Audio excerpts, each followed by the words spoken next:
There are moments in history that come without any warning. No press release, no ultimatum, no big speech to the United Nations Security Council. Just a line of plain vehicles without markings moving quietly through the night at a Russian airfield near Orenburg.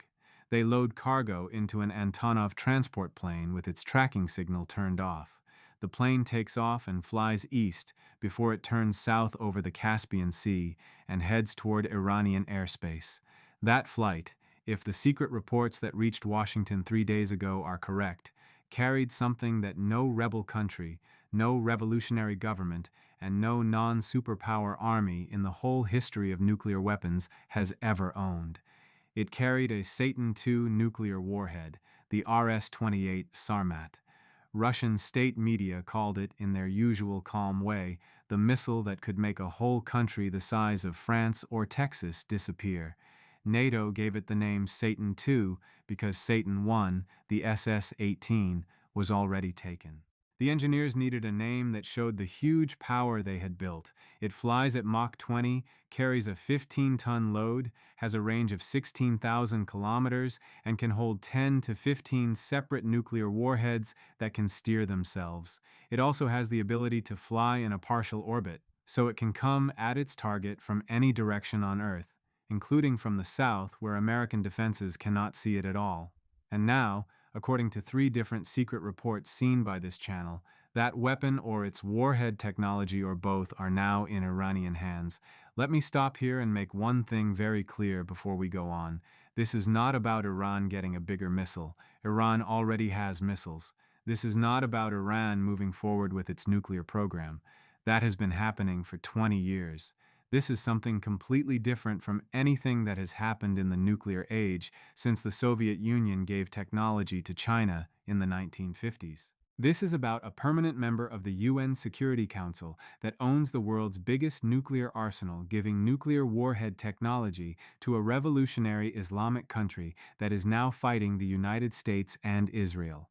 If the reports are true, as the intelligence says they are, then every idea that strategists, analysts, and leaders had about stopping the spread of nuclear weapons, about the limits of big power fights, and about the future of the Middle East has been wiped out by one single flight over the Caspian Sea. Welcome to the Young Report. I am Professor Yangshu Qin, and tonight we will do something that most regular analysts have stayed away from. We will explain what the Satan-2 transfer really means, why Putin decided to do it, what it means for Israel's survival, and why the United States has no good military answer. This is the most important spread of nuclear weapons in all of nuclear history. Stay with me. Here is how tonight's talk is organized. First, we look at the Satan-2 itself. I will show you the exact technical details because most stories about Russian big nuclear weapons stay too simple and hide how serious this really is. The Satan-2 is not just a bigger missile. It is not a faster version of something else. It is a weapon built to destroy whole civilizations. Knowing how it was made is the key to seeing the full danger. Second, we look at Putin's choice. Why would Russia do this?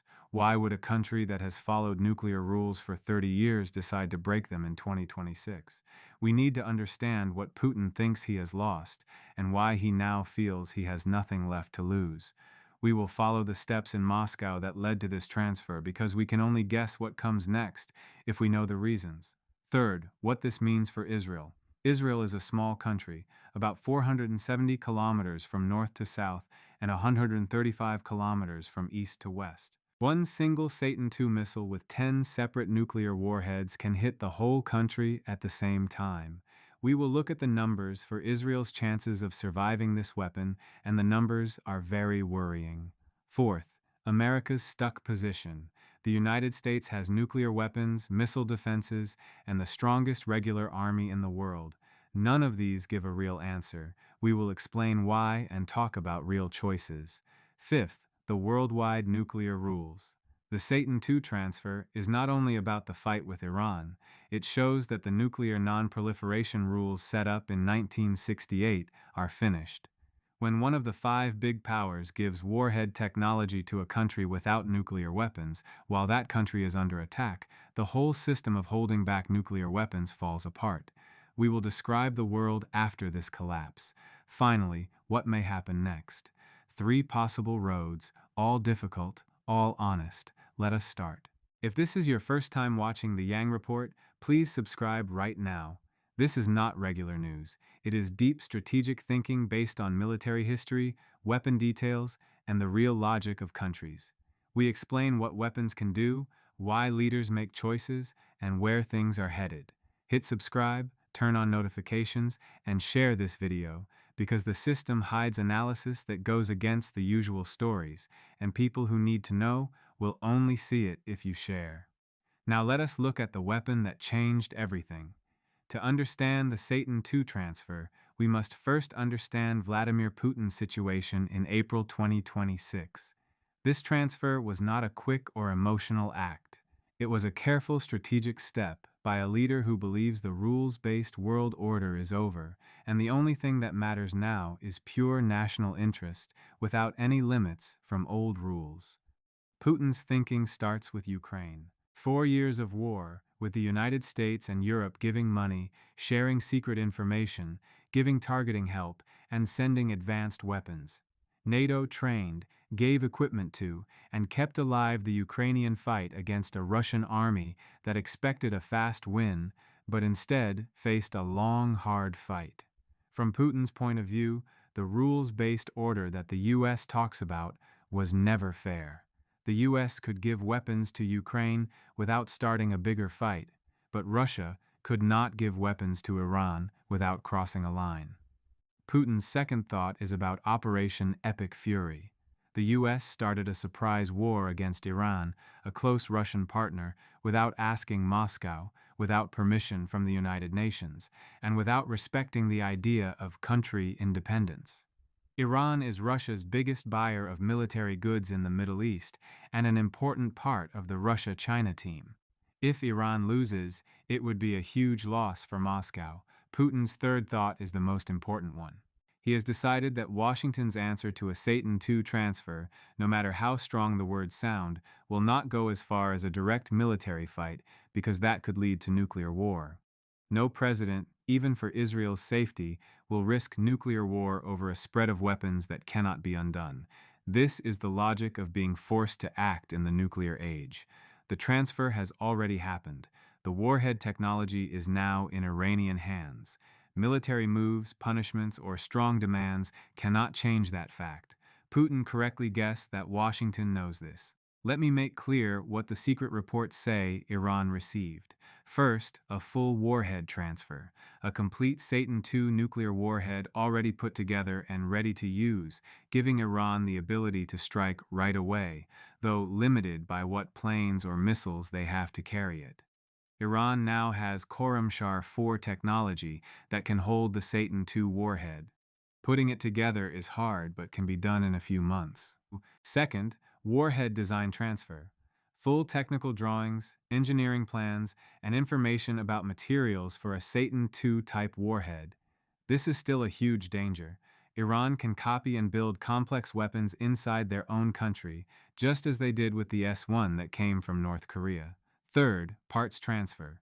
Important pieces like heat protection, arming systems, fusing systems, and firing systems. Iran already has enriched uranium, but the missing technical skills are now filled by Russian help. Any one of these is a new level of spreading nuclear weapons. Timeline: full warhead in months, design in 12 to 18 months, parts in 18 to 36 months. None of these times are okay.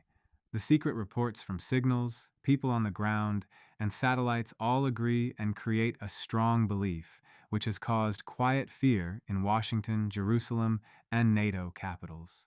The RS-28 Sarmat, Satan-2, is the strongest working ballistic missile ever made. It carries 15 tons compared to the Minuteman III's 340 kilograms, which is 44 times bigger. It can send 10 to 15 warheads that can hit many targets across Israel at the same time. Israel's Samson option, its plan for a nuclear second strike, is now held back.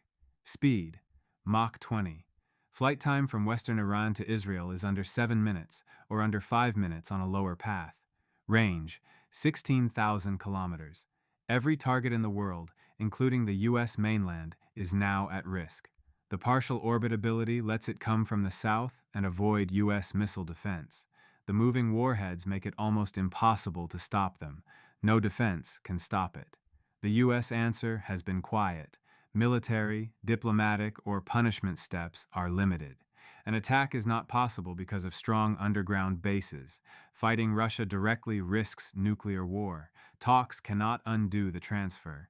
The political and strategic results are very big. Trump's trust is now questioned. NATO unity is in danger. There may be new nuclear programs started by European countries alone, and the whole way countries think about stopping attacks has changed. Putin's choice makes sense. Western moves weakened Russian safety, broke rules of country independence, and showed that rules only help the West. The Satan-2 transfer sends a clear message. It gives power to friends. It stops wild actions. For Iran, this is a huge win. Real nuclear protection is here now, not just a maybe. The transfer ends 70 years of nuclear rules. One of the five big powers has broken the main ideas of the treaty against spreading nuclear weapons. World impact. China may think again about its promises. Countries in the global south may change how they see their own safety.